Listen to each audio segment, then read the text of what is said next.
Sir ఇప్పుడు చూస్తున్నారు కదా, ఈరోజు మంగళగిరిలో పార్టీ ఆఫీస్కి వస్తున్నారు ప్రజలకు. ఈ ప్రజా దర్బార్ ఎలా అనిపిస్తుంది? పవన్ కళ్యాణ్ పార్టీ ఆఫీస్ మంగళగిరి ఎలా అనిపిస్తుంది? అసలు ఇక్కడ వచ్చి మీరు చూస్తే ప్రతి ఒక్కరికి తెలుస్తుంది. ప్రతి సమస్య మీద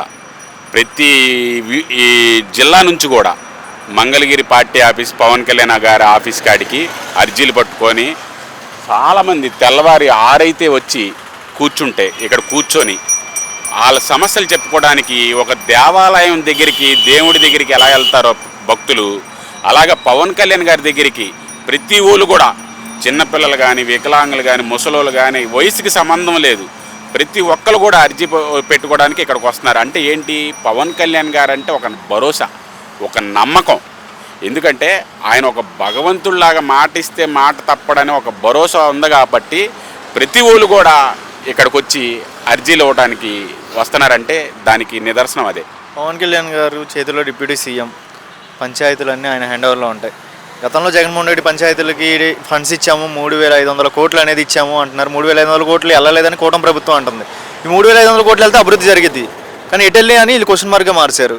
మరి ఎలా ఉంటుంది అంటారు ఈ 3,800 కోట్లు ఎటెళ్ళి? ఏమంటే గత 5 సంవత్సరాలు మనం ప్రతి ఒక్కరం కూడా చూసాం.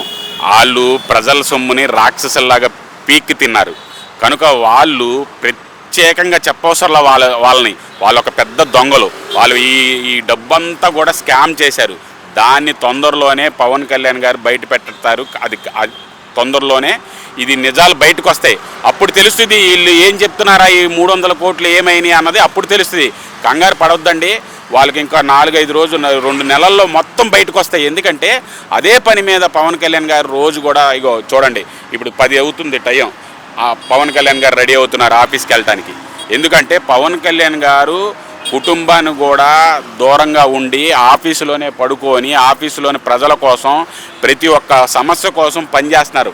ఈరోజు వాళ్ళ అన్నయ్య గారి పుట్టినరోజు, ఆయనకి శుభాకాంక్షలు కూడా చెప్పడానికి కారణం ఏంటి, ప్రజాస్వామ్యాన్ని బతికించాలి, ప్రజలకి ఏదో ఒకటి చేయాలనే ఆలోచనతోనే ఆయన పనిచేస్తున్నారు. మరి వీళ్ళు ఎలా చెప్తారండి? కనుక వాళ్ళకి తొందరలోనే పవన్ కళ్యాణ్ బుద్ధి చెప్పే రోజులు ఉన్నాయి.